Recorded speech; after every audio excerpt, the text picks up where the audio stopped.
What's up everybody, welcome to HeroWatch, the series where each episode I break down a different new hero candidate for the upcoming Overwatch 2. Today's candidate is the dapper Talon omnic, Maximilien. Running his own casino and holding a seat on Talon's inner council, Maximilien has been on the player base's radar for quite some time at this point. So in this video I'm going to delve into everything we know about his character to determine his chance of one day joining the playable hero roster. This is Master Ian Gamer, and before we get into it, I'd like to mention that if you enjoy this video, be sure to subscribe and gamble that bell icon, as doing so both helps out my channel and keeps you up to date on all future Overwatch content. But now, let's check out Maximilien, the money-loving omnic.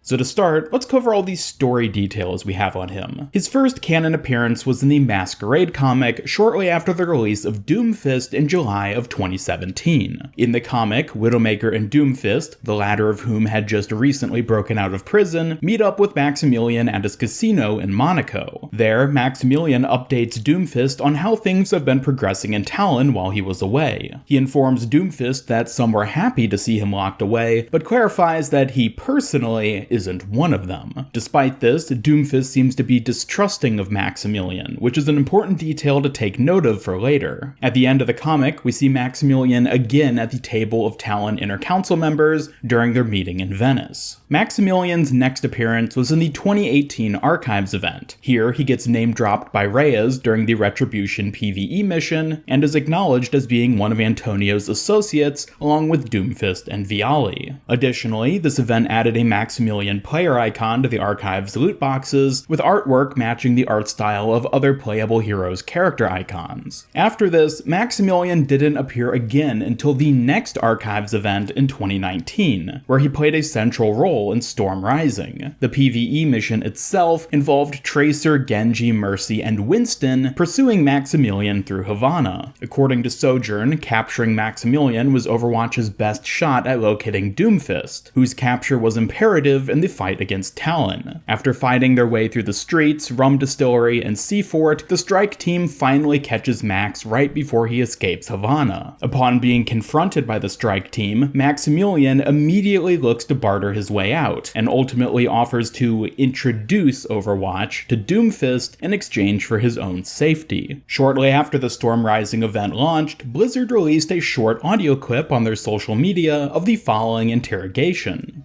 Doomfist? Yes, you would be interested in Doomfist, wouldn't you? You know what you're asking me is not simple, and could cause many problems for me. However, I understand that if I do you this favor, perhaps you will do one for me too. I wouldn't have it said that I was being difficult during this interview, so Doomfist will be in Singapore in 3 weeks' time. And I trust that you'll leave me out of any discussions you have with him. It has been a pleasure doing business with you. This evidently serves as a precursor to the fight we saw taking place in Doomfist's origin story, where he faces off against Tracer, Genji, and Winston in Singapore before ultimately being captured and imprisoned. Knowing that Maximilien was responsible for Doomfist's capture gives new significance to the casino scene from Masquerade, as Doomfist may very well suspect Max of being the one who put him in prison. After Storm Rising, Maximilien's next and as of now final canon appearance was in the Overwatch 2 trailer, which released at BlizzCon 2019. In it, he has a very brief interaction with Doomfist. I can't do this. You've made your choice. Nobody will stop us. The actual dialogue between them here is very important to take note of, and once again, it's something I'll be delving more into a bit later in this video. Outside of the major story points and appearances Maximilien has in Overwatch, there are some smaller details worth pointing out, which help to paint the overall picture of his character and what we can expect from him going forward. Jumping back to Storm Rising, we actually learn a number of extra details about Maximilien from the hero banter in the PvE mission. This includes confirmation of him owning the Casino Monaco, as well as having a history as an accountant with a talent for money laundering, which was what ultimately ended up landing him a position in Talon. He also owns the Havana rum distillery and seafort, the former of which has evidently played a role in his money laundering, and the latter having been largely renovated to fit his criminal needs. Additionally, Overwatch sees him as being soft and willing to talk, hence why they targeted him specifically in order to catch Doomfist. However, it's possible that they underestimate his true role and influence within Talon, as despite being referred to as a Talon pawn by Sojourn, he's shown holding a seat on the Inner Council just 6 years later. Additionally, Maximilian's car from Storm Rising, which is featured in both the opening cutscene as well as the attacker's first spawn room on Havana, can be seen outside the casino in one of the screenshots released of the upcoming Monte Carlo map for Overwatch 2, thus suggesting his current presence at that location. Getting now onto the more speculative side of Maximilian as a character, there's actually quite a bit we can discern about him based on the details released thus far. First is his absolute love for money. From his money laundering practices to his casino ownership to him even wearing a livre tournois lapel pin, which is an out-of-circulation French currency, everything about Maximilian revolves around money. And this actually puts him very much at odds with the current Doomfist. As it has been established, Doomfist's philosophy is that of evolution through conflict. He is determined to improve humanity by enabling only the strongest to survive, and treats Talon as the perfect tool for doing that. This puts him at odds with the members of Talon who care more about using the organization to generate personal profits, such as Viali, who led Talon while Doomfist was in prison. In fact, Doomfist is so at odds with this profit-driven agenda that he straight up murders Viali in order to steer Talon back onto his preferred path. And with Maximilian being the money guy, as well as the one who initially sold out Doomfist, his own life may very well be in jeopardy too. When the two are talking at the casino, Maximilian is very careful to specify that he was not one of those who preferred seeing Doomfist behind bars. In fact, he claims to even respect Doomfist for being a man with vision. However, based on the context surrounding both characters, Max could easily just be saying this to save his own metal hide. Remember how 6 years prior, Maximilian was seen as just a pawn within Talon? It's no surprise that the money guy was able to quickly rise through the ranks to become an inner council member while Doomfist was out of the picture. In fact, it's conceivable that Maximilian would have been looking to eliminate Doomfist even before Overwatch made him an offer. Despite what he says, Maximilian likely isn't too thrilled to see the man he put behind bars return. And of course, this raises a number of questions about Doomfist and just how aware he is of what Max is up to. He's at the very least suspicious of Maximilian, possibly even suspecting him of being the one responsible for his imprisonment, but whatever he knows, Doomfist clearly still values Maximilian enough to not just straight up off him like he did Viali. This suggests that the relationship between the two council members may run much deeper and be far more important than what we've seen thus far, and could indicate that Maximilian, as a character in the Overwatch story, will be playing a much bigger role as time goes on. After all, the fact that Maximilian even shows up in the Overwatch 2 trailer is very interesting. He's the only named character in the entire trailer who isn't either already a playable hero or confirmed to be one in the future. And the fact that we see him talking with Doomfist suggests that whatever relationship exists between the two not only will carry on in the story of the sequel, but could also be a major plot point in the overarching narrative. The actual dialogue between the two is also important to take note of. Maximilian states, "I can't do this," and Doomfist responds,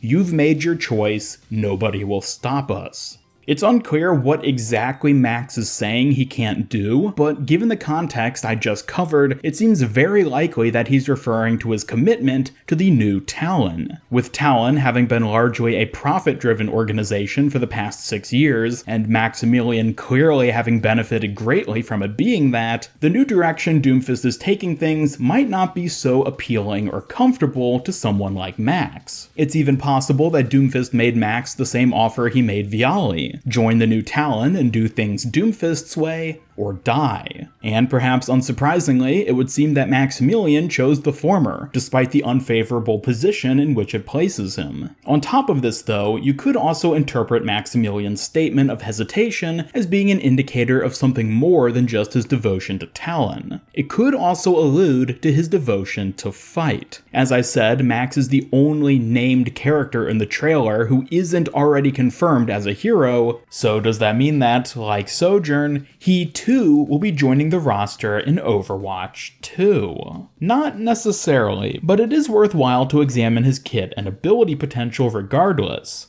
You see, while Maximilian has a lot going for him in the story department, combat proficiency is by far the biggest thing holding him back as a potential hero. After all, he's the money guy. His forte is cutting deals and making bank. Not exactly the best skills to translate into combat, but that doesn't mean he's completely off the table as a new hero candidate. What if Max is a playable hero, but has a more indirect role in combat? For example, out of all the character archetypes in Overwatch, one which is almost entirely absent is that of a summoner, someone who brings in AI companions or units to fight for them. Maximilian could work really well as a hero who summons Talon units of some kind to deal damage or assist his team. Think of Bob, except less powerful and part of Max's base kit instead of just his ultimate. It's also possible that Maximilian would fall into a more supportive role as well. Maybe he'd end up being a healer of some type, or with Overwatch 2 making so many changes to the core mechanics of Overwatch, maybe we'll even see the reintroduction of non-healer support heroes. This is what Symmetra used to be way back in the day, but over time, the support role became synonymous with healing. It's hard to say if non-healing supports will ever become a thing again in the future, but Maximilian could conceivably fit into this kind of category where he supports his team through alternative methods. Overall though, things don't look great for Max in the combat department. He just seems too passive and suave to pull the trigger on anybody, and everything which makes his character cool and interesting is really at odds with the idea of him taking part in a fight. But in the event where Maximilian doesn't end up becoming a playable hero in Overwatch 2, there is one other role I could see him quite possibly filling in the sequel, and that's as a map announcer. In Overwatch 1, Winston's AI Athena is the announcer for all these standard game mode maps. However, in the playable Overwatch 2 demo at BlizzCon 2019, the PvP announcer was actually Mundata, the omnic we see Widowmaker assassinate in her animated short. Ignoring the fact that he canonically should be dead, Mundata being the demo announcer indicates that Blizzard is open to introducing more characters than just Athena to announce during matches. If this is the case, then Maximilian might possibly serve that role on certain maps or game modes. While this definitely isn't as exciting as him being a playable hero, it still would be a cool way to implement him and his suave voice into the game.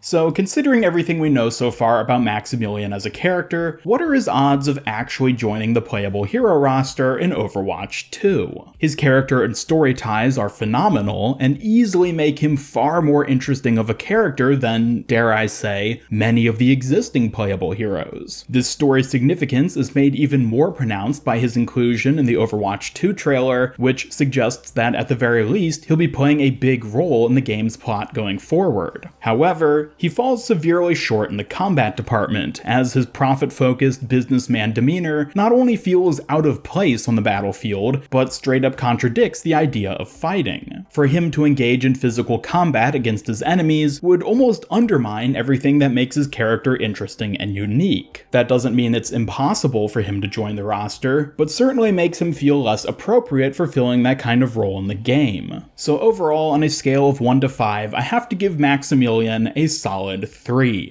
In my eyes, Max is just as likely to join the roster as he is not to. Blizzard has acknowledged that not all major story characters were designed with the intent of being playable heroes, and I could easily see that being the case for Maximilian. But with that, let me know your thoughts on Maximilian becoming a playable hero by dropping a comment down below, and check out my other HeroWatch videos on characters like Malga and the Junker Queen via the playlist linked on screen and in the description. As always, always, be sure to subscribe, hit that bell icon, follow me on Twitter at MasterIanGamer, and join my Discord server to hang out and never miss any future Overwatch content. Special thanks to my YouTube channel members who make these videos possible, and if you'd like to join them to earn some cool rewards, then just hit that join button down below. Otherwise, this is MasterIanGamer signing off, and until next time, have a great day.